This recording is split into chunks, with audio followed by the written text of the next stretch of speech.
자, 시작하도록 하겠습니다.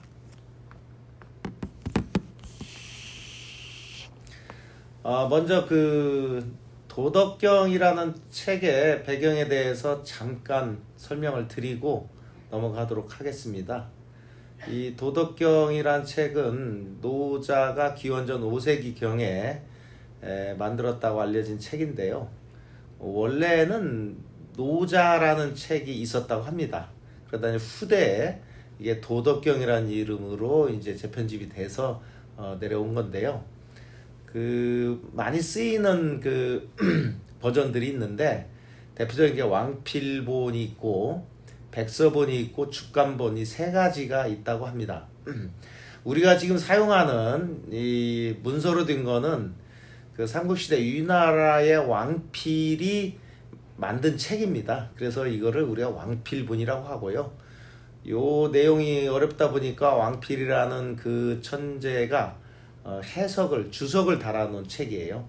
그걸 이제 교본으로 삼아서 지금 현대 도덕경은 거의 다 만들어졌다고 해도 과언이 아닙니다. 근데 이제 이 책이 뭐 위수 아니냐, 후대에 만들어진 거 아니냐. 그러니까 뭐 우리 불경도 그렇잖아요. 시타르타 얘기가 있지만 불경은 뒤에 제자들이 모여서 만들어진 책이고, 성경도 보면은 예수님이 쓴 책은 아니잖아요. 그 제자들이 모여가지고 이제 신약을 쓰고 이제 그 내용이 이제 성경으로 돼 있잖아요.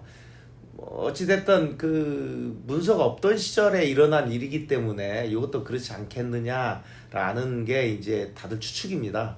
그래서 여러 가지 의심이 있었는데 결론적으로 얘기하면은 원래 노자라는 책이 있었고 후대에 도덕경이란 이름으로 편집이 되었다라는 게 이제 정설로 보시면 될 것 같습니다. 그래서 이제 왕필본을 많이 쓰고요. 이건 책으로 돼 있는 겁니다. 그러니까 이건 서기 226년, 249년 즈음이니까 서기 시대, 그러니까 종이가 있던 시절에, 책이 있던 시절에 나온 겁니다. 그러다가 뒤에 백서본과 축간본이라는 게 나오는데요. 이게 뭐냐면은 백서본은 이 백서가 비단책이란 뜻입니다. 이 백서. 그러니까 이 종이 페이퍼 책이 나오기 전에는 생각해보면 비단에다가 귀족들은 글을 썼겠죠. 붓으로. 그게 백서본입니다. 그래서 고대 책들이 백서본으로도 많이 나오고 있습니다. 그 전에는 죽간본이라고 해서 대나무에다가 이 먹물로 글을 쓴 이걸 죽간본이라고 합니다.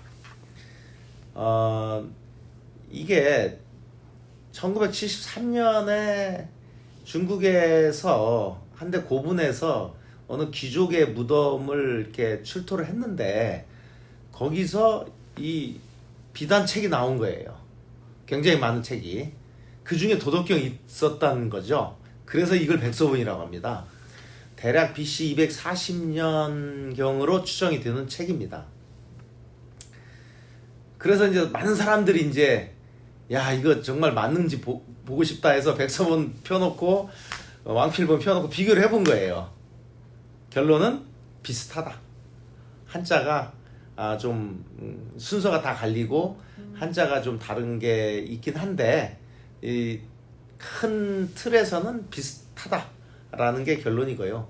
그 다음에 1993년에 또 초나라 고분에서 이 어떤 귀족의 그 고분에서 이 책이 출토가 됐는데 이번에는 이 책을 좋아하는 귀족이었는지 그분이 평소에 보던 책을 무덤에 넣어놨는데 이게 죽간본이 들어가 있는 거예요.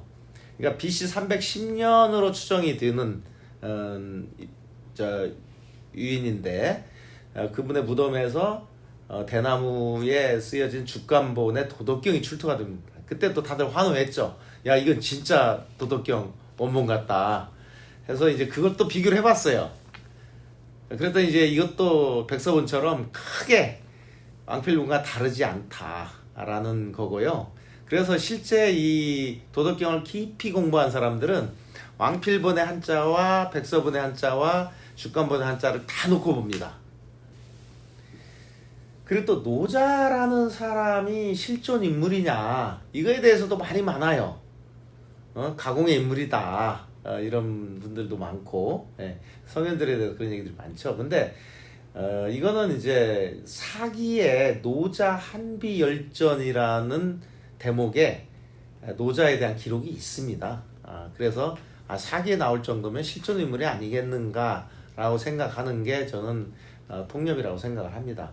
여기에 보면은 노자는 초나라의 고현 여향 고긴리 사람으로 성명은 이이, 자는 담, 주나라의 수장실의 관리였다. 이 수장실이 도서관입니다. 그때 도서관은 주로 주간본이었겠죠. BC 5, 6세기니까. 그러니까 그 도서관의 규모가 얼마나 컸을지. 왜냐면 그 대나무로 된 책을 다 놓고 목록 관리하고 그랬을 테니까 상상을 해보시면. 그러니까 도서관장 정도였는데 그때는 이제 그 수장실이 굉장히 중요했나 봅니다. 그래서 수장실의 그 책임자였지만 장관급의 관리였다라는 게 통설입니다. 그리고 이 공자하고 노자가 둘이 이렇게 그러니까 설전을 하는 그 대목이 또 나와요. 그러니까 노자하고 공자는 동시대 사람이라는 뜻입니다. 그러니까 정확히 몇 년 출생에 몇 년 돌아가신 그 기록이 없기 때문에 추측으로밖에 할 수가 없는데 노자가 공자보다는 연배가 유였다는 거는 거의 100% 확실합니다. 그런데 그게 몇 살 차이였는지는 제가 추론컨대는 한 20년 정도 차이가 났지 않았을까라는 생각이 들어요. 여기서도 보면 어른과 청년의 어떤 말투거든요, 이게. 그 사기에 나온 걸 그대로 옮기면은, 그러니까 이제 공자가 그 주나라의 예를 따르자라는 게 사실 공자라는 성현의 가르침의 핵심이거든요. 예. 뭐 지금은 인의예지신 얘기하고 뭐 그 공자의 육아도 엄청나게 뒤에 학자들의 이제 제자들에 의해서 발전이 되고 덧붙여졌지만 원래 육아의 공자가 얘기하는 키워드는 뭐냐? 예입니다. 예. 그러니까 사례, 이그젬플 혹은 범례 혹은 좋은 예, 모범, 롤모델 뭐 이렇게 해석할 수 있는 예라는 글자 하나에도 여러 가지 뜻이 있는데요. 그 예에 대해서 논쟁을 하는 거를 좋아했답니다. 공자는 누구를 만나든 당대 유명한 사람들 가서 예란 무엇입니까? 예에 대해서 한 수 배우겠습니다. 라고 굉장히 겸손한 척 하면서 사실은 얘는 이런 거야 하고 뭐 자기가 예에 대해서 가장 많이 공부를 하고 생각했을 테니까 뭐 그런 그 담론을 많이 하고 다녔던 모양입니다. 그때도 이제 공자가 그 주나라의 도서관에 가서 공부를 했었나 봅니다. 그 주나라 예라는 게 그 책에 있을 테니까 그 도서관에 가서 이제 공부를 하던 시절 얘기 같아요. 그때만 해도 이제 제자들도 많이 있었고,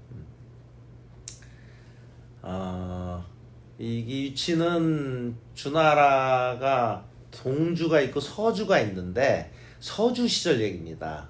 그러니까 주나라 역사를 간단하게 설명을 드리면 원래 주나라는 시안, 장안에서 출발해요. 훨씬 더 저쪽 그 내륙 쪽이죠. 북쪽이죠.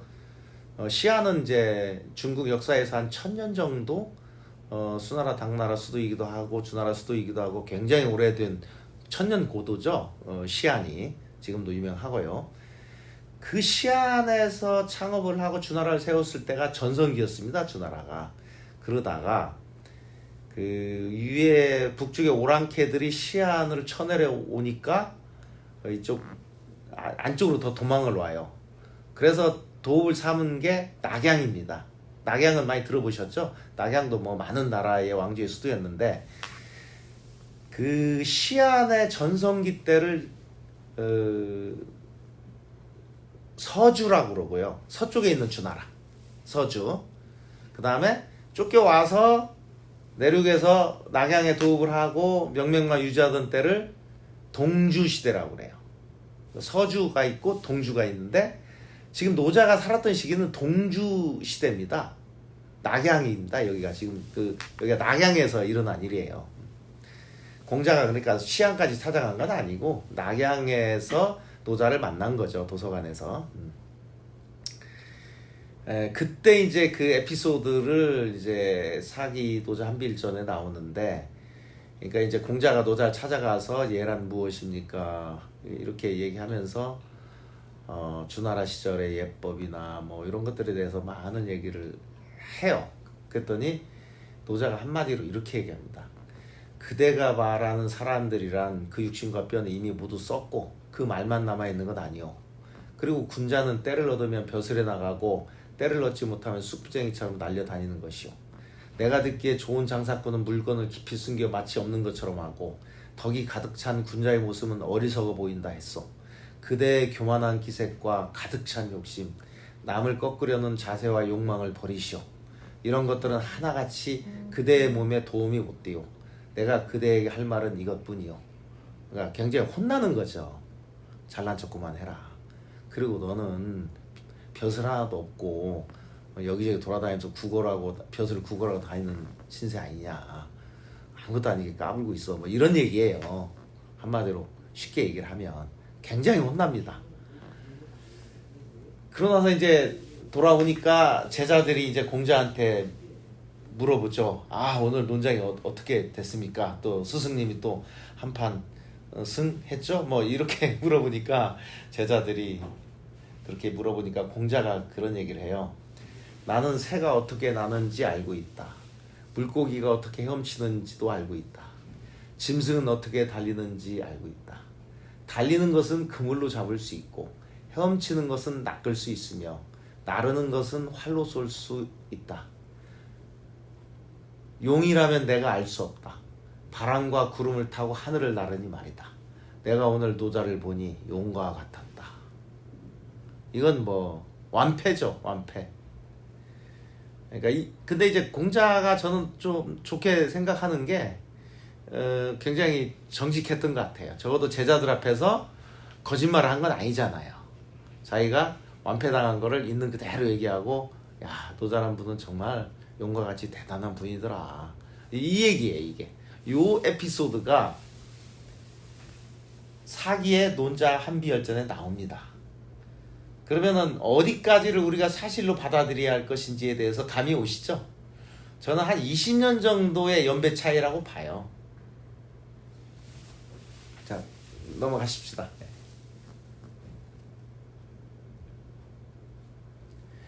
이 도덕경의 핵심 사상은 지난번에 제가 설명을 드렸으니까 자세히 얘기하진 않겠습니다. 제가 한 문장으로 표현한다면 무의자연의 도를 따라서 삶을 실천하는 덕이다. 그러니까 자기적이고 의도적인 행위 대신에 자연의 순리대로 행동하고 살아가기. 이게 이제 도덕경에서 우리가 배워야 될 핵심 사상이 아닐까 이렇게 생각을 합니다. 다음. 그래서 제가 이게 정리를 좀 해봤어요. 도덕경에서 뭐를 칭송을 하고 뭘 버려야 된다고 얘기를 하나, 이거를 쭉 정리를 해봤는데요. 너무 이분법적이긴 한데 그래도 여러분들이 도덕 읽기 전에 감을 잡으시라고 제가 이렇게 정리를 해봤습니다. 그러니까 자연에 따라 순리대로, 그 얘기는 인위적이거나 자기적으로 살지 말라는 거예요. 꾸미지 말라. 나쁜 건 꾸미는 거다. 자연처럼 소박한 게 좋다. 이런 어떤 의미가 있고요. 또 하나는 이제 살아있다는 거는 약하다, 유연하고 부드럽고, 근데 죽어있는 물건 한번 봐라. 그거는 굉장히 단단하고 강하지 않느냐. 그러니까 살아있다는 거는 유연하고 약한 거다. 죽어있다는 거는 단단하고 강한 거다. 그러니까 단단하거나 강한 걸 추구하지 말아라. 그거는 죽음이다. 부드럽고 약한 것이 진정 살아있는 거다. 그런 의미고요. 그 다음에 겸손해야 된다. 교만하지 말아라. 그러니까 어떤 그 통찰력이 중요한 거지, 어떤 지식을 많이 가지고 있는 게 중요한 게 아니다. 이렇게 또 그러니까 참 그 예수님도 지식은 사악한 거고 성현들이 되게 보면 우리가 공자 말씀은 이제 지식을 뭐 많이 쌓아야 되고 많이 배워야 한다고 여기에 우리가 좀 세뇌가 돼 있는 것 같은데 이 다른 성현들은 참 신기하게 저 생각했는데 많이 안다는 거 지식이라는 거 지혜라는 걸 그렇게 높게 평가하지 않더라고요. 여기서도 절성기지란 말에 지식을 버려라 이런 얘기가 나오거든요. 근데 예수님도 그런 비슷한 얘기 했잖아요. 저도 이걸 잘 이해하기 힘든 대목이었는데 저는 100% 이제 동의해요. 살아보니 똑똑하다는 사람 치고 사악하지 않은 사람이 없더라. 물론 예의적인 사람이 있긴 하지만 뭐 그런 어떤 삶의 어떤 경험하고도 좀 통하는 게 있어서 저는 지금 이 말을 그대로 받아들입니다. 지식이라는 거 지혜라는 거 별로 그렇게 좋은 거 아니다. 멀리 해라. 교만하면 안 된다. 안다고 아는 척하고 이거 좋은 거 아니다. 겸손해야 된다. 오히려 어떤 직관력과 통찰력이 훨씬 소중한 거다. 뭐 이런 말씀들이고요. 그리고 채우려 들지 마라. 그 욕심이다. 그게 채우려 들지 말고 비워라. 그리고 비우려면 나눠야죠. 그죠? 왜 비우라고 하느냐? 비워야 채워진다는 거예요. 아무리 가득 채워도 넘치고 비워야 채워지는 거지. 너는 채우기를 원하는데 비우지 않고 어떻게 채우려 드느냐. 이런 가르침이에요. 굉장히 역설적인데 이 노자의 도덕경적 관점은 시정일관 이런 식입니다. 그 패러독스, 역설적인 얘기를 많이 해요. 그리고 자애로워야 된다. 독선적이어서는 안 된다. 신뢰가 있어야 되고 신뢰가 없으니까 불신이 생기는데 그런 독선과 불신의 영역에 머물지 말고 자애와 신뢰의 영역에 있어라. 그리고 자율에 맡겨라. 도란 자율적인 것이다. 법에 따라 통제하는 거 이거는 나쁜 거다. 악덕이다. 이런 얘기를 합니다. 상당히 좀 생각을 하게 하는 것들이에요. 이런 것들이 전체적인 키워드를 뽑아서 정리해보면 이렇더라는 겁니다. 그래서 이제 구체적으로 하나하나 어떻게 이런 얘기를 하는지 살펴보도록 하겠습니다. 넘어가 주세요. 제가 생각하는 도덕경은 저한테는 정말 울림이 있는 마음의 수양서였습니다. 제가 지금까지 60년 살아오면서 30년째 사업을 하면서 세상에 대해서 깨달은 거, 인간에 대해서 깨달은 거, 모든 깨달음의 집대성이 이 도덕경 책 한 권에 다 모여 있구나. 그런 느낌이 들어서 거기에는 제가 동의할 수 있는, 공감할 수 있는 내용들이 너무너무 많아가지고 제 마음에 너무 이렇게 다가와서 여기 푹 빠진 겁니다. 제가 이거 번역하는데 1년 걸렸어요. 제 시간 중에 물론 일도 하면서 여가에 한 거지만 1년이라는 360을 투자를 해서 제가 직접 쓴 책이 바로 이겁니다. 그래서 저는 이제 이렇게 생각한 거예요. 우리 사회에 가진 자, 있는 자, 짐진 자들에게 특히 필요한 울림이 있는 마음의 수양서다. 도덕경의 가르침대로 비우고 내려놓고 나누고 자연의 순리대로 물처럼 처신하며 살아간다면 우리가 사는 세상이 한층 더 밝아질 것이다. 그런데 이거는 조직 경영자에게도 통찰력 있는 훌륭한 가르침이다. 그래서 제가 도덕경과 기업경영, 조직경영 강연을 시작을 하게 된 겁니다.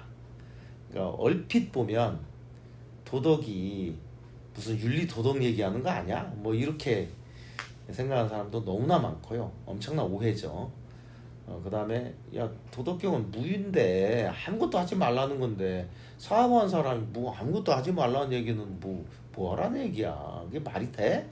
뭐 이런 얘기 하는 분들이 있는데 이런 것들이 다 수박 거달기로 도덕경을 이해했기 때문에 일어난 오해다. 제대로 도덕경을 알게 되면 나처럼 생각하게 될 것이다.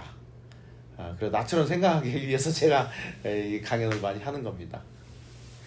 그런 의미의 도덕경을 제가 널리 퍼뜨리는 운동을 내 나름대로 작지만 올림 운동을 하고 있습니다. 자, 다음 가겠습니다.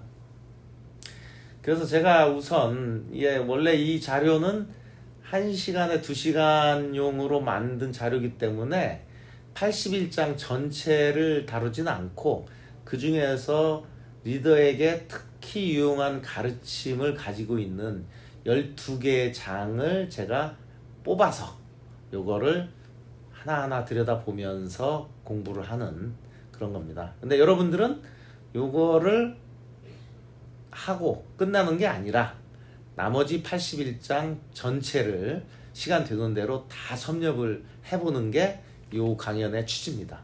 저도 이거는 처음 해보는 거예요. 그래서 다시 저는 이거를 처음 책을 펼쳤던 2019년으로 돌아가서 그때 공부하던 마음으로 저도 돌아가서 한자를 다시 한번 한자 한자 읽어가면서 여러분들하고 다시 되짚어 볼 겁니다. 저한테도 이제 굉장히 좋은 공부가 될 거고요. 의미가 있는 행위라고 생각을 합니다. 지나가시죠. 예. 왜 1장부터 81장까지 안 나가느냐 지난번에 설명드렸지만 1장, 2장, 3장은 너무 심오한 도에 대한 얘기이기 때문에 또 너무 형이상학적이에요. 그래서 좀 어렵습니다. 그래서 저는 가장 알아듣기 쉬운 8장의 상선약수부터 시작을 합니다. 그래서 쭉 갔다가 다시 1장과 2장으로 끝맺음을 하게 제가 만들었어요. 상선약수는 여러분들 많이 들어보셨죠? 아시죠? 물이 최고다. 물처럼 유연하게 낮은 곳으로 살아라. 순리대로 살아라.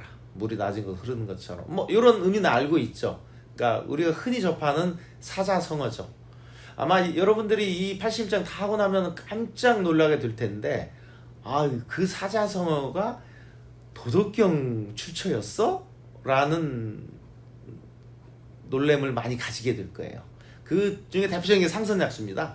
상선약수는 어디 뭐 대학 중용 공자도 아니고 논어도 아니고 바로 이 노자 도덕경에서 나온 훌륭한 사자성어입니다. 여러분은 상선약수를 어떻게 우리말로 옮길 것이냐, 이게 지금 저가 이 한자를 보면서 여러분들하고 같이 고민해 볼 대목이에요. 상선약수 무슨 뜻인지 알겠죠? 높을 상, 좋을 선, 같을 약, 물수. 많이 좋은 거는 물과 같은 것이다. 그냥 물이 좋은 거다. 물의 행태가 좋은 거다. 뭐 이렇게 무슨 얘기 알겠죠? 상선약수만 해도. 근데 이걸 우리말로 여러분 어떻게 옮길 거냐는 거죠.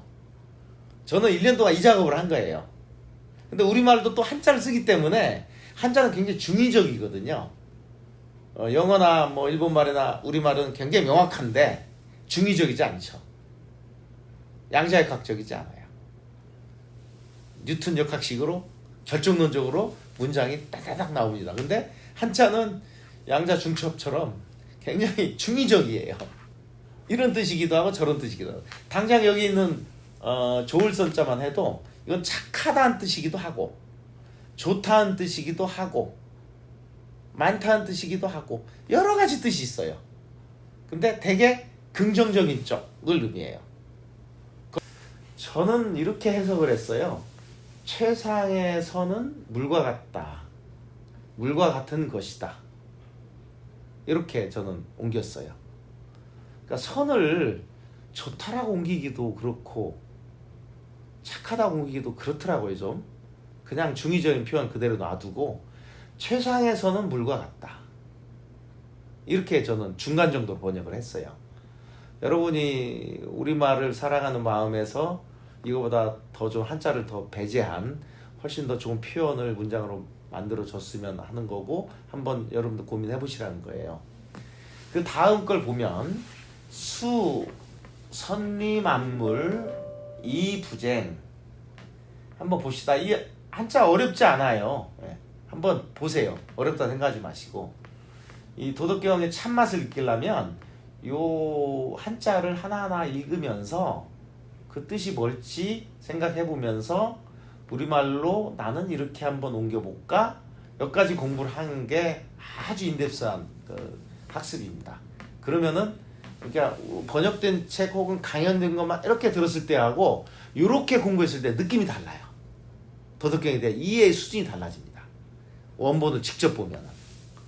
그러니까 수, 선리, 만물, 물, 좋다, 이롭다, 만물, 그리고 부쟁, 다투지 않는다. 뭔 뜻인지 감이 오죠. 그러니까 최상에서는 물과 같다라고 하고 그걸 설명을 하는 거예요. 물은 좋고 만물에 이롭고 그리고 다투지 않는다. 물이 왜 최상의 선인지를 쭉 설명해 가는 거예요. 저는 이거를 우리말로 어떻게 옮겼냐면 물은 만물을 이롭게 하면서도 서로 다투지 아니하고, 그 다음에 이제 뒤에 문장도 저는 한 문장으로 다 합쳤어요. 처 중인지 소. 처하다, 처한다. 중인지 소. 그러니까 중인, 대중의 장소. 오, 뒤에서 꾸며주는 거죠. 대중이 싫어하는 장소. 중인지 소오. 이해 가시죠? 영어처럼 이렇게 어순을 보면 머릿속에 싹 들을 거예요. 중인지 소. 중인이 머물기 싫어하는 곳에 머문다. 그렇게 감이 오시죠? 한자를 보시면. 저는 이 말을 대중들이 싫어하는 곳에 머문다. 그러니까 최상에서는 물과 같다. 왜냐?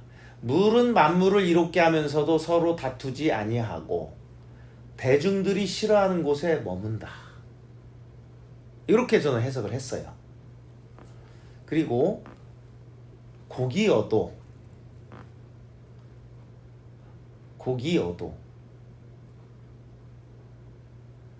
이러한 물의 모습은 도에 가까운 것이다. 고기어도. 이런 거가 도다. 고기어도. 이런 게 도다.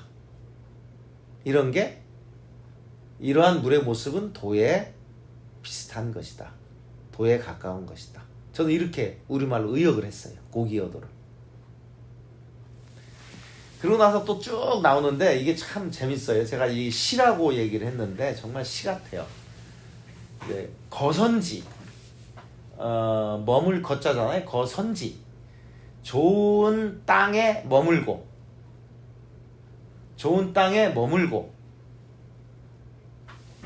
지금 하면 좋은 땅에 머물고죠. 좋은 땅에 머물고 하면은 요 핵심을 벗어납니다. 좋은 땅이 뭐지?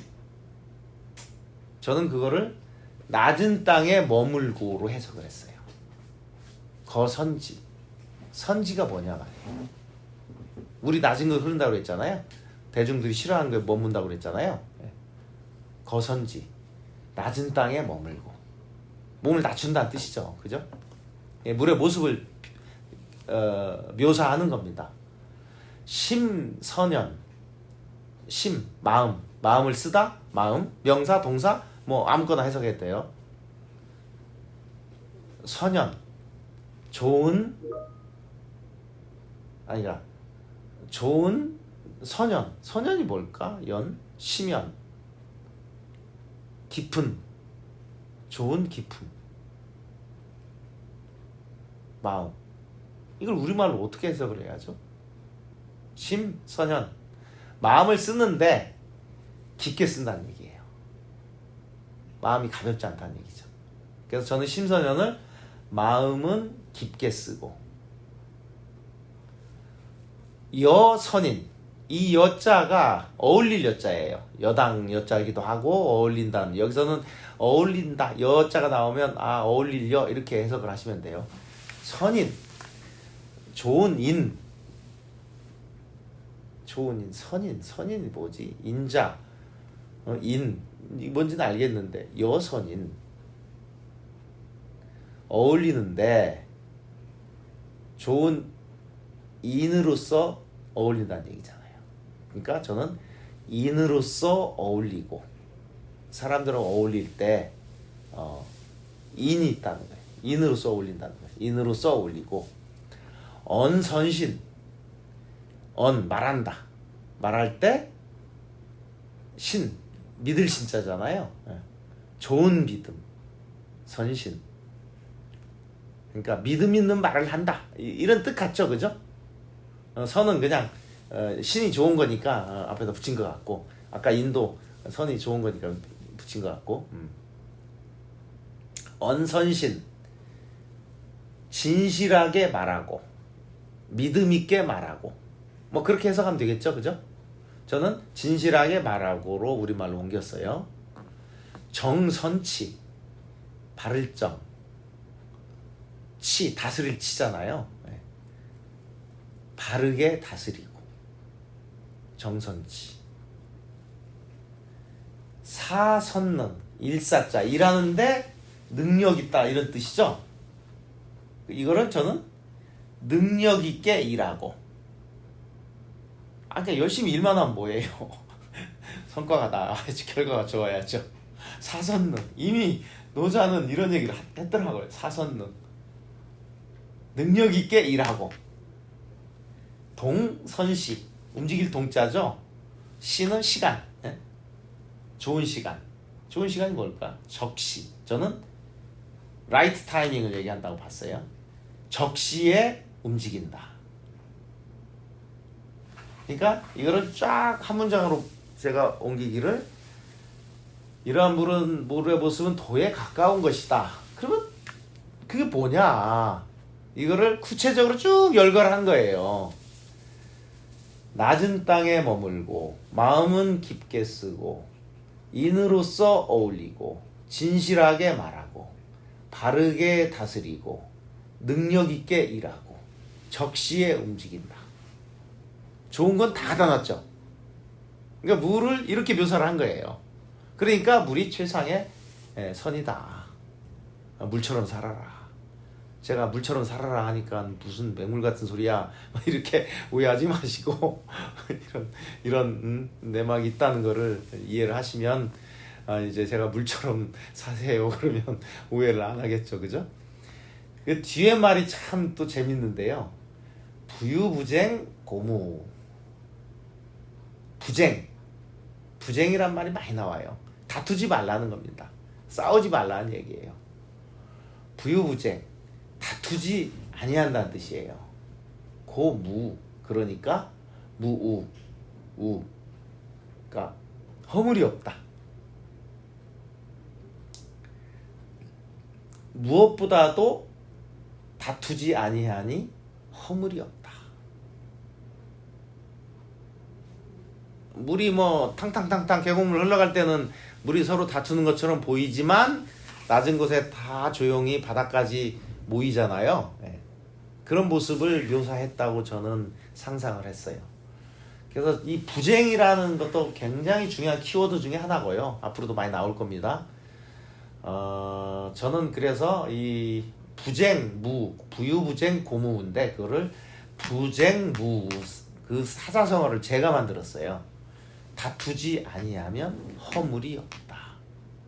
그러니까 나중에 이제 도덕경에서 사자성어를 몇 개만 뽑아달라고 하면은 어떤 게 좋겠냐라고 하면은 상선작주 이런 건 너무나 흔한 얘기니까 제가 이제 많이 인용하는 게 3개가 있는데 그 중에 하나가 제가 만든 말이 부쟁무입니다. 그 나머지 거는 지족불욕 만족을 알면 욕됨이 없고 지지불태 그칠 줄 알면 위태롭지 않고 부쟁무 싸우지 않으면 다투지 않으면 허물이 없다. 우리 살아가는 데 있어서 우리가 삶의 행동 지침으로 몇 글자 뽑아달라고 하면은 저는 이 3개의 사자성어를 추천합니다. 지족불욕, 지지불태, 부쟁무. 그 부쟁무가 여기서 나온 얘기예요. 그러니까 부쟁무란 말은 없어요. 제가 사자성어 한 거예요. 모르도 남들도 쓸지는 모르겠지만. 자, 8장을 하나 이렇게 깊게 들여다봤는데 어때요, 느낌이? 괜찮습니까? 제 생각엔 최상이라고 해서 상을 최상이라고 하는 것보다 네. 우리가 최고의 선, 선 중에 최고는 착한 흠과 같아야 된다. 네. 그래서 지금 뒤에 쭉 나오는 거 보면 운율이 있어. 요즘 뭐 이렇게 랩하는 애도 운율이 있듯이 무슨 선. 근데 이거를 이렇게 인으로서 어울리고 뭐 이렇게 얘기하는데 제 생각에 운율을 좀 따면 지금 당장 생각나지는 않지만 네, 언선, 말을 이렇게 착하게 언변을 하는 것들은 신뢰가 있어야 되고 뭐 예를 들어서 그런 것이 아닌가. 이거를 바르게 다스리고 근데 이제 선이라는 것들이 다 들어가 있거든요. 그러니까 말함의 선은 최상의 선은 최상의 선이 물과 같은데 물은 이러이러해서 이러한 것 같으니 우리도 물과 같아야 되는데 그 물의 특성을 하나씩 이렇게 넣어서 얘기하는 것 같은 느낌이 있습니다. 그래서 당장 제가 뭐라고 하기는 좀 뭐하지만 조금 요즘 랩하듯이 운율에 맞춘 뭐 그런 것도 한번 다시 느낌을 생각하면 다르게 나오지 않을까 이런 생각입니다. 예. 굉장히 좋은 말씀 해주셨는데 저도 최상이라고 할까 최고로 할까 고민했어요. 근데 여기 상자가 있으니까 최고보다는 최상을 저는 선택을 한 거고 그냥 제 선택지 중에 하나예요. 근데 최고로 최고의 선은 물과 같다. 최고로 좋은 것은 물과 같다. 뭐 이렇게 해도 좋고 뭐 이렇게 여러 가지 말이 나올 수 있을 것 같아요. 그리고 또 중요한 말씀 하셨는데 언선신 저처럼 진실하게 말하고라고 표현하는 것보다는 좀 더 다른 적이 있지 않을까? 그러니까 예를 들자면 선신은 언이다. 언, 선신. 저는 선을 형용사로 봐서 좋은 믿음, 말 이렇게 한 거고 완전히 다르게 또 해석할 수도 있어요. 지금 말씀하신 것처럼 좋은 믿음은 말에서 시작된다. 뭐 이렇게 얘기해도 돼요. 그죠? 이게 참 한자는 제가 지난번에 말씀드렸지만 이집트 상형문자와 똑같아요. 새 그려놓고 내가 뭐라고 저걸 해석할 거냐 이게 답이 없어요. 그래서 여러분도 한번 거선지, 심선연, 여선인, 언선신, 정선지, 사선은, 궁선시 이거를 한번 다른 방식으로 한번 문장으로 한번 옮겨봐 주세요.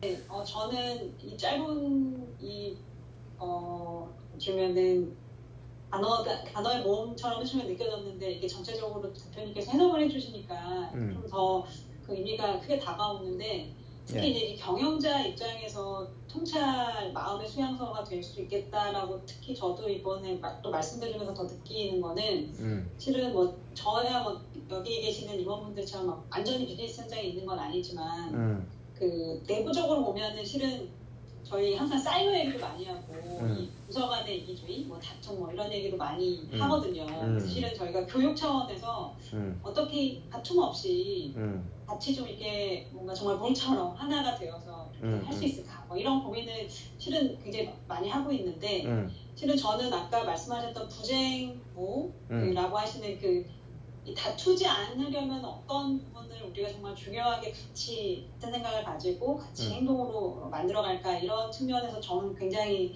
낮은 땅에 머물고 마음을 깊이 쓰고 인으로 어울리고 진실하게 말하고 바르게 다스리고 능력 있게 말하고 적시 움직인다. 이것들 하나하나가 정말 주는 메시지가 굉장히 크다는 생각이 들거든요. 그래서 저희가 굉장히 피상적으로 이거 뭐 협업, 소통 뭐 이런 얘기를 굉장히 많이 하는데 그거보다 더 근본적으로 저희가 어떻게 생각을 하고 어떻게 행동을 해야 하는가 특히 경영자로서 그런 것들이 결국에 다툼 없이 저희가 물과 같이 조직 경영을 한다는 측면에서 좀 굉장한 인사이트가 아닐까 뭐 이런 좀 생각도 들었습니다. 예, 이게 조직 경영뿐만 아니라 우리가 살아가는 데 있어서 가족 간의 관계도 그렇고 주변 지인들과 관계도 그렇고 저는 여기 나오는 것들이 정말 훌륭한 가르침이라고 생각을 합니다. 하나 여쭤봐도 될까요? 예. 제가 8장을 보면서 정말 이렇게 문구에 조금 집착한 문구가 하나 있었는데 예. 처주민 예. 시소 이렇게 되어 있는 그 문구에 예. 근데 이제 물론 해석사일 수도 있고 지역적일 수도 있는데 예. 일단 이 상선작수라는 장을 보면서 예. 과연 노자의 선은 무엇인가 예. 라는 생각을 해봅니다. 왜냐하면 예. 이게 선이라는 것을 물에 빗대었지만 전부 표현하고 있는 것들이 전부 거선지, 신선현, 여선이 이게 전부 선에 대한 것들을 묘사하고 있는 거라 생각이 되거든요. 예.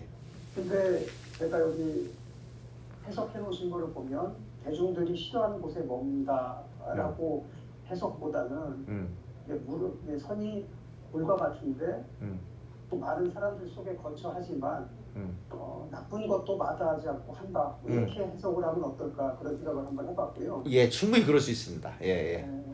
그리고 여기 보면 이제 예를 들어서 착하다 선자라는 거에 해석을 어떻게 할지 착하다고 할지 이롭다고 할지 뭐 여러 가지 표현이 있을 수 있습니다만은 이것도 이제 거선지 그러면 한 곳에 머물고 그다음에 신선현 그러면 선한 물에 마음을 두고 뭐 이렇게 해석도 할 수 있을 것 같아요. 그럼요. 예. 그래서 굉장히 다양한데 어쨌든 뭐 앞으로 제가 지금 처음 공부합니다만은 어쨌든 이 모든 도덕경이라고 하는 게 지금 노자의 선에 대해서 계속 공부한다고 생각이 되는데 예. 그러면 이제 앞으로도 이런 방식을 통해서 이게 문구를 해석하는 것도 중요하지만 아까 우리 통영 사모님 말씀하셨던 것 같이 이 문구를 통해서 또 회장님의 나름대로 인사이트 것들도 한번 같이 알려주시면 어떨까 생각을 한번 해봅니다. 예. 이 해석을 어떻게 할 거냐 충분히 그건 노자가 얘기하는 좋다는 거 선은 궁극적으로 뭐냐 그건 그냥 무의자연의 도라고 그러니까 쉽게 얘기할 수 있어요. 무의자연의 도가 뭐냐 뭐 이렇게 막 양파 껍질 까듯이 궁극적으로 노자가 추구한 건 뭐냐 결국은 우리가 이 공부를 통해서 얻는 통찰력은 그걸 거라고 봐요. 그렇기 때문에 저는 쉽사리 여기서 내 생각을 얘기하고 싶지 않아요. 제 해석 방법만 일단은 여러분들한테 전달하고 싶어요. 왜 그러냐면 제가 왜 다른 그 노장 사상에 대결한 사람들의 그거를 따르지 않았냐면 그 사람들은 자기 생각으로 대중들을 세뇌시켜요. 어떻게 보면 약장사와 똑같습니다. 저의 학습 방법은 여러분 스스로가 주인이 돼서 생각을 해보라는 거예요. 어떤 얘기일 건지. 그러니까 그렇게 자율적으로 다양하게 자기 생각을 얘기하고 이런 건 어떨까요? 저는 그거를 막 권장합니다. 근데 제가 1년을 투자했던 거를 쉽게 듣지 마세요. 1년 투자하기 쉽지 않습니다. 왜 그랬을까? 왜 그렇게 저 인간이 뭐 멍청한 사람 같지는 않은데 시간을 투자했을까? 이런 거예요. 저는 거선지를 한번 네이버나 구글 검색을 쳐보세요. 그러면 이 세상에 존재하는 수도 많은 거선지가 나와요. 이 사람은 이렇게 해석하고 저 사람은 그 다음에 처중인지 소가 뭔지 좀 저하고 논쟁하지 말고 처중인지 소 쳐보세요. 수도 없이 나와요. 뭐 요즘 빅데이터로 딥러닝 하는 것처럼 이 공부를 했어요. 제가 무슨 한자에 뭐 조예가 깊어서 그 한자가 원래 이런 거야 뭐 이런 논쟁을 많이 해요. 책에서 보면 저는 그런 방법 안 썼어요. 제가 학자도 아니고 뭐 그런 뭐 박사 자격증 있는 것도 아니고 저는 수도 없이 많은 사람들이 처중인지 소 거선지 이걸 어떻게 해석했는가 이걸 다 들여다본 거예요. 그러니까 딥러닝으로 빅데이터 학습하듯이 그걸 보다 보니까 어떤 느낌이 온 거예요. 그냥 그거를 직관력, 통찰력 뭘로 표현하든 저만의 제 머리가 60년을 살았고 30년을 부대끼면서 사업을 했다고 그랬잖아요.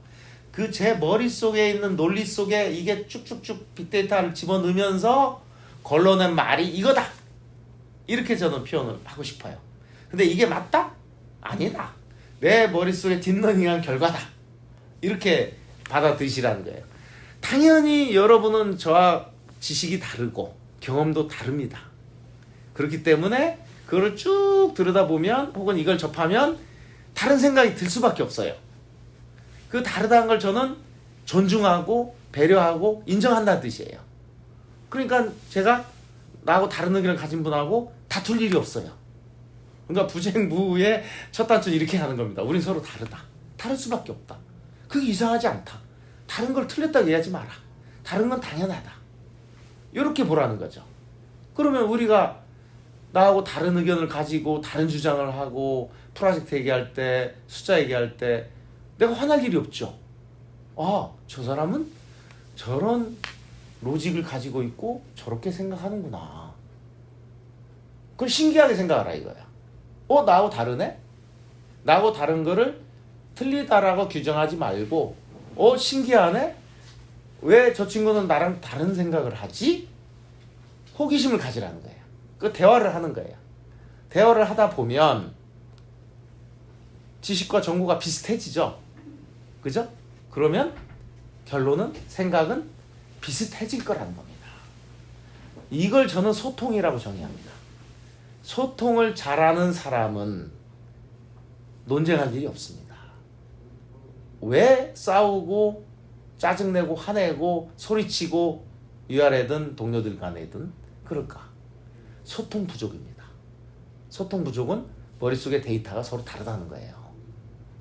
이렇게 생각을 하고 사람관계를 하고 회의를 하고 저걸 하면 그렇게 화날 일이 있을까요? 다툴 일이 있을까요? 그래서 저는 요즘에 공부 잘하는 사람도 제 밑에 있고 똑똑한 사람도 있고 경험 많은 사람도 있고 고졸도 있고 아주 다양한 사람 제 밑에 CEO 열 몇 명이 있는데 그 사람들하고 얘기할 때 그런 질문을 저한테 하더라고요. 사업가의 자질은 무엇일까요? 어떤 사람이 사업을 잘할까요? 물론 이거는 대기업에 있으면 어떤 사람이 일을 잘할까요? 사선능일까요? 무엇이 사선능일까요?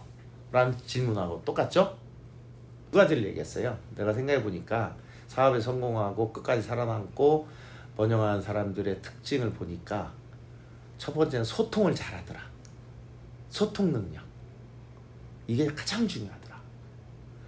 두 번째는 타협 능력. 자, 소통을 잘한다는 거는 서로 다른 정보를 잘 비교한다는 뜻이잖아요. 그래서 그 갭을 메운다는 거잖아요.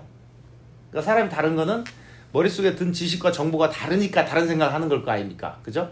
그리고 지금까지 살아온 인생이 다르니까, 그러니까 경험이 다르니까 다른 생각을 하는 걸 거 아니에요. 그리고 심지어는 다르잖아요. 성격도 다르고 남과 여가 다르고, 그죠? 남과 여는 저는 고양이의 개만큼 다른 존재라 생각하거든요. 난 같은 종이라 생각 안 해요. 서로 다른 종이에요. 이렇게 생각하고 딱 하면 남과 여의 많은 문제가 해결됩니다. 근데 그게 같은 종이라 생각하니까 비슷할 거라고 생각하니까 싸우는 거예요, 그게. 근데 서로 다름을 알면 그만큼 성격도 다르고 다 다르다는 거예요. 오케이. 다르다고 인정하는 건 아니에요. 오케이. 소통 능력이 100% 뛰어나면 너와 나의 다른 점을 100% 파악을 했잖아요. 그죠? 그럼에도 불구하고 갭이 있죠. 우리 사업가로 보면 야, 이거 우리 5대5로 하자. 아, 무슨 소리야. 7대3이지. 내가 7이지. 무슨 헛소리야. 7대3이야. 그럼 나는 5대5로 생각하는데 저 사람은 7대3으로 생각을 해요? 그럼 어떻게 하겠어요? 5대5가 내가 볼 땐 맞아. 어? 그래? 6대4로 할까? 6대4로 하자. 하고 한 발씩 양보해서 6대4로 합작법을 만들든 서로 6대4로 나눠 먹기로 하고 일을 하든 그게 타협이에요. 타협. 그래서 좋은 사업가의 자질은 소통 능력과 타협 능력인 것 같다. 저는 제 CEO들을 그렇게 훈련을 시키고 그렇게 토론을 합니다. 근데 이 얘기는 꼭 사업가한테 해당되는 얘기가 여러분들 위치에서 생각을 해보시면 좋은 임원의 자질이 뭘까요? 좋은 리더의 자질은 뭘까요? 거기에 대비시켜서 한 번쯤 여러분들도 생각을 해보시라는 겁니다. 저의 개똥 철학이긴 하지만 여러분들 사랑하는데 도움이 조금 됐으면 해서 제가 정말 진솔하게 말씀드리는 거예요. 제 마음속의 생각을 이만큼도 가식 없이 위선 없이 내가 이런 얘기하면은 저분이 어떻게 날 볼까라는 아무 생각 없이 제가 드리는 말씀이에요. 도움이 되셨습니까? 자, 그럼 다음 장으로 한번 넘어가 볼까요? 예, 고맙습니다. 상선약수 이제 마무리하고 예.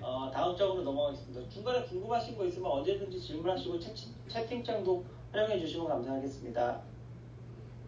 네, 다음 9장 지영지 진행하겠습니다. 지영지 부려기 이렇게 8글자로 이제 하나로 묶거든요. 예. 그러니까 가질치잖아요. 가지고 있으면서 그러니까 지 그리고 영지 지는 이제 그것을이라는 영어로 치면 it 이제 그렇게 보시면 되는데 그거를 지영지 가지고 있으면서 이 영이 가득 채운다 영다 개영배라는 뭐 소설책도 있고 뭐 이런 술자는 얘기도 있잖아요. 예, 그 영자입니다. 영 그걸 채우래니까 가지고 있으면서 그것을 가득 채운다 그런 뜻이겠죠, 그죠? 내가 갖고 있는데 어떤 그릇 갖고 있는데 그거를 가득 채우려고 그래요. 예. 지영지 부려기 그거는 불려 같지 않다. 기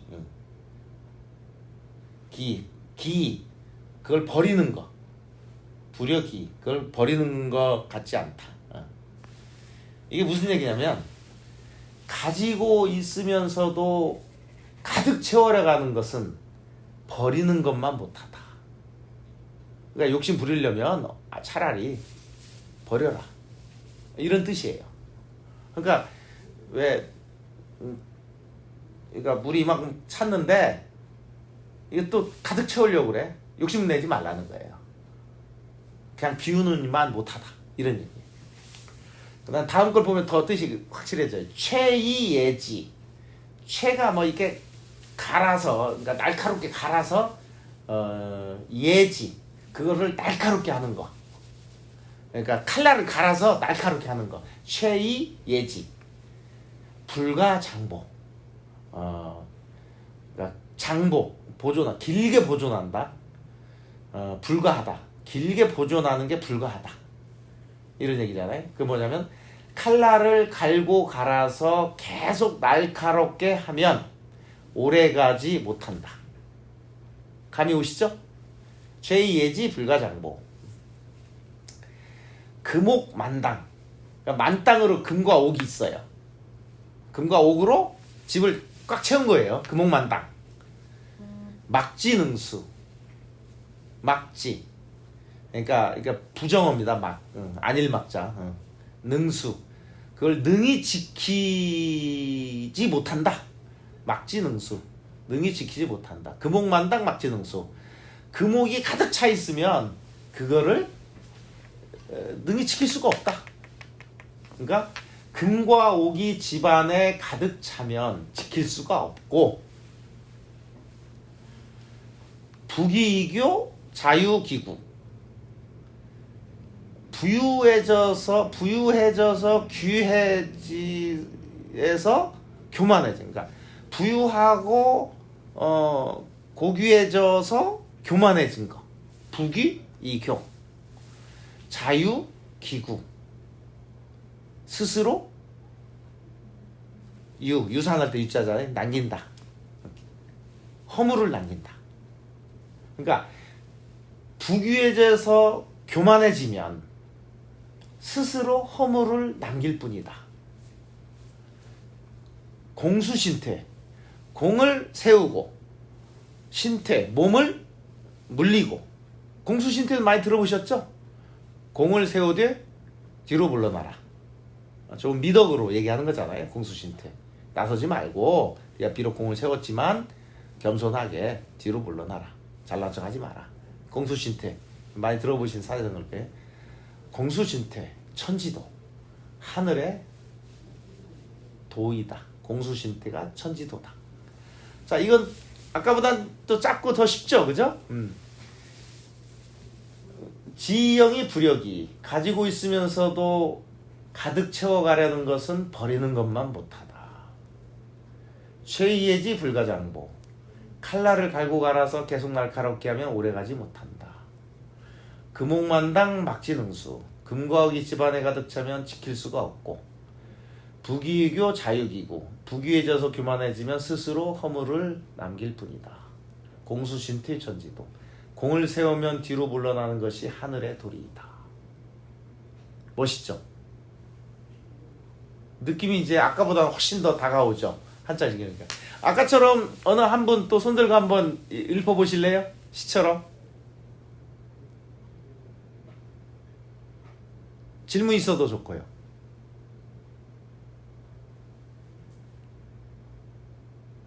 아까 우리 책임님이 다른 분 하나 지목하세요. 전 잘 모르니까. 지영이를 한번 읽어보실 분. 처음에 의견을 주셨던 김정만 상무님께서 한번 감독을 해주시면 너무 좋을 것 같습니다. 예, 알겠습니다.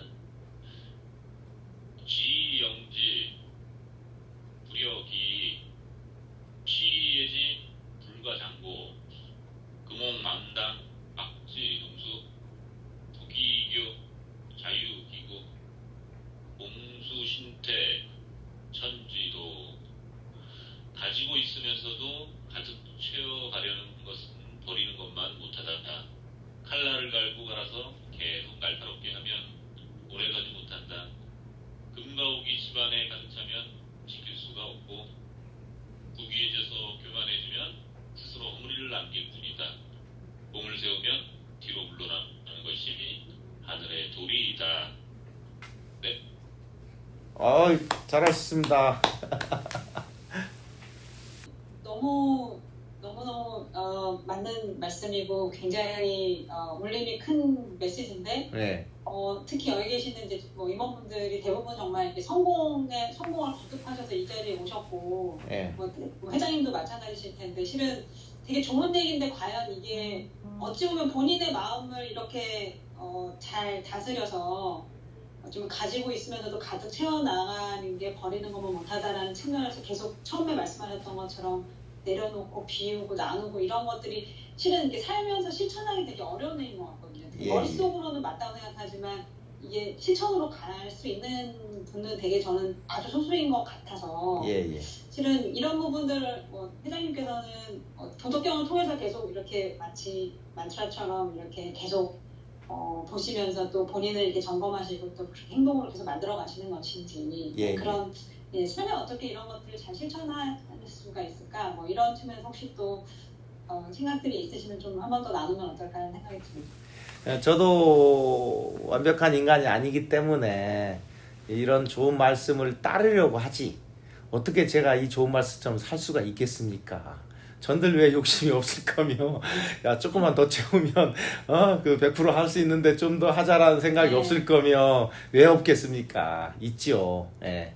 하지만 그걸 항상 경계하고 무리수를 두지 않게 하려고 제가 조심하고 삼가하고 이제 그런 거를 마음에 저걸로 삼는 거죠. 그래서 저도 CEO들한테 할 소리는 다 합니다. 야 이래가지고 되겠어? 뭐 이런 얘기 왜 안 하겠어요? 하지요. 근데 이제 여러분들 위치에 맞는 사례를 하나 제가 좋은 사례를 소개해 드릴게요. 제 동기 중에 하나가 S사의 그 연구소장을 했어요. 연구소장이 아니라 그 연구소장이 되고 싶어 했고 거기서 2인자쯤 됐어요. 연구소에. 현대차만큼 큰 회사니까 어마무시한 위치입니다.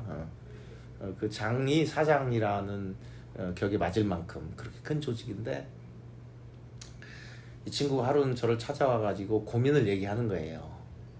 그러니까 저처럼 창업해서 사업을 한 사람하고 대기업이 또 폴리틱스가 많잖아요. 저도 대기업에 한 6년 있어봐서 압니다. 대충은. 그걸 내 포기하고 나온 사람이니까. 그 폴리틱스에 자신이 없어가지고 난 이렇게 살고 싶지 않아가지고 제가 이제 정치 쪽 멀리 하는 이유도 그거예요. 그걸 잘하는 사람들이 있는데 그걸 못하는 사람들이 있어요. 성격적으로. 근데 그 친구가 찾아와서 이제 고민을 얘기하는데 오너의 마음과 1인자의 마음을 너랑 얘기해보면 조금 보탬이 될 것 같아서 얘기를 하더라고요. 그래서 무슨 일인데 그랬더니 자기는 그 내부 조직에서 인정받고 누가 봐도 연구소장이 내 꿈이고 그 될 거라고 당연히 생각하는데 연구소에서 큰 사람은 당연히 그 조직의 장이 되는 게 꿈이지 않겠어요? 근데 어디 신생 사업부장으로 발령이 난 거예요.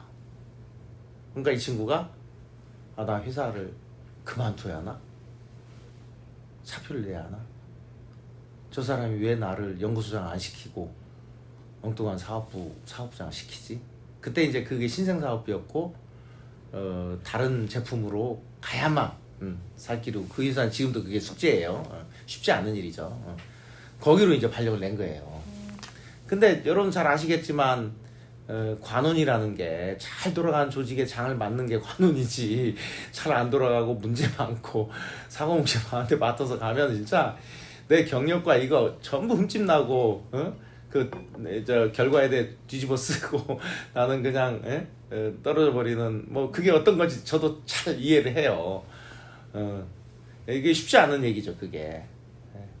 근데 어쩌면은 창업가들이 해내는 일을 그 큰 조직에서 해내라는 얘기인데 이 친구가 고민이 있어서 찾아 그런 얘기를 하더라고요. 그래서 이게 무슨 뜻일까? 나 어떻게 하냐 이런 고민을 얘기하더라고요.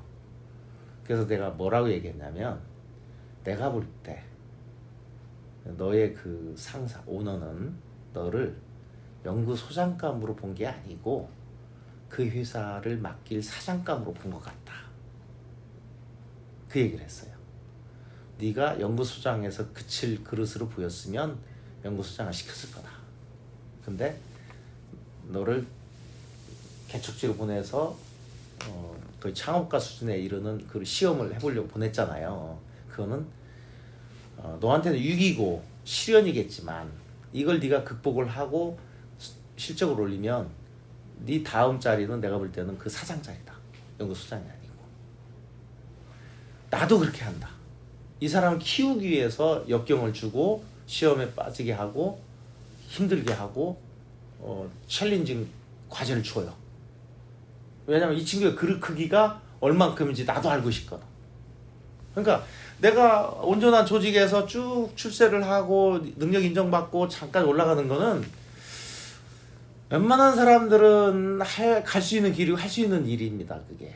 근데 정말 특별한 인재들에 대해서 그 맨 위에 있는 넘버원은 더 키우고 싶기 때문에 거기에 안주하는 것보다는 더 그릇 키우게 하기 위해서 그런 걸 의도적으로 해요.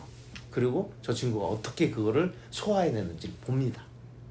그걸 배신당했다고 생각하는지 아니면 난 팽당했다고 생각하는지 그런 부정적인 거에 물들어서 꼬꾸라지는지 그러면 저 친구 그밖에 안 되는구나 라고 실망을 하겠죠. 근데 그걸 극복하고 이겨내면 이 사람은 성장하는 거예요. 그러니까 제 사업도 그래요. 제가 제 사업 강의할 때 사전 5기의 기업 경영 이렇게 얘기하잖아요. 4번의 죽을 뻔한 위기가 있었잖아요. 근데 그 위험과 기회라고 얘기하잖아요. 그때 쓰러졌으면 저는 끝났겠지만 그거를 극복하니까 진짜 달라지더라 사업이. 막 한 단계 퀀텀 점프를 하더라. 그거는 창업을 한 저 같은 기업가한테는 해당되는 얘기지만 인생을 사는 조직 속에 사는 여러분들 같은 얘기예요. 그런 힘든 일이 나한테 벌어지거나 위험이 닥치거나 위기의 순간이 오거나 시련이 오면 긍정적으로 생각하라는 거예요. 내가 이거를 견뎌내고 버텨내고 살아남으면 다음번에는 퀀텀 점프가 일어나겠다. 이렇게 생각하시라는 거예요. 그러면 어떤 시련이나 힘든 일이 생겨도 일이 일비지 안 하게 됩니다. 제가 아까 부쟁무 돛 닦는 얘기 했잖아요. 그 세계관 중에 하나가 이런 거예요. 그러니까 천지자연은 사이클릭하게 좋은 일과 나쁜 일이 반복이 됩니다. 뒤에 가면 청룡약경에 나올 때 그 얘기를 할 건데 대부분의 하수들은 일희일비를 해요.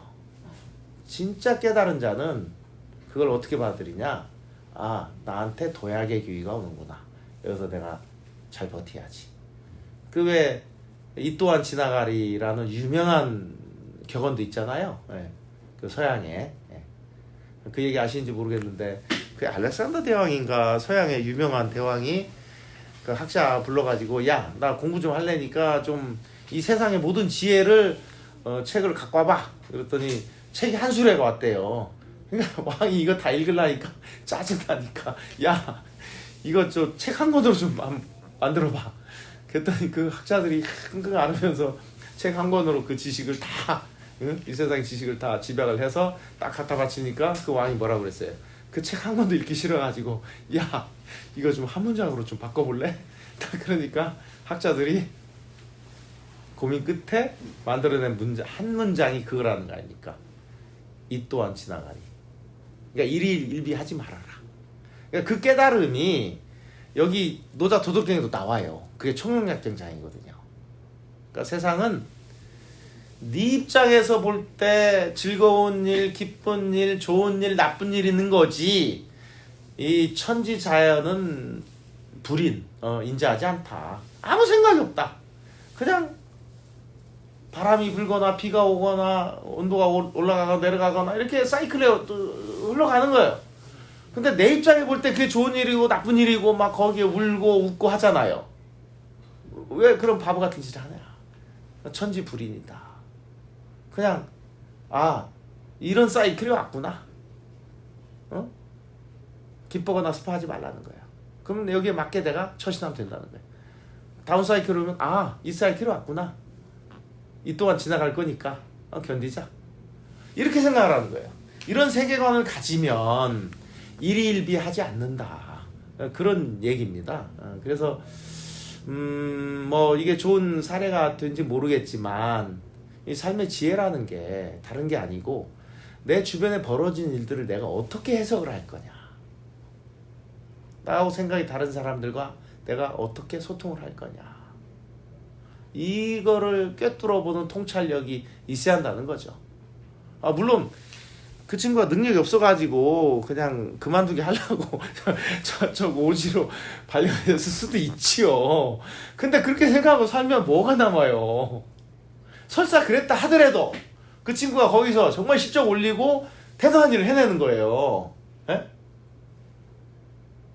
디램만 잘하던 조직에서 시스템 반도체를 잘하게 된 거예요. 그러면 처음 생각은 그랬다 하더라도 다시 볼 거 아닙니까? 아, 내가 이 사람 잘못 봤구나. 이 친구가 이렇게 능력 있는 친구였구나. 이렇게 생각할 거 아니에요. 그죠? 항상 결과가 좋으면 모든 건 좋은 거거든요. 그러니까 그렇게 생각하시면 그런 자세로 살면 훨씬 훌륭한 인생이 되지 않을까. 그런 관점입니다.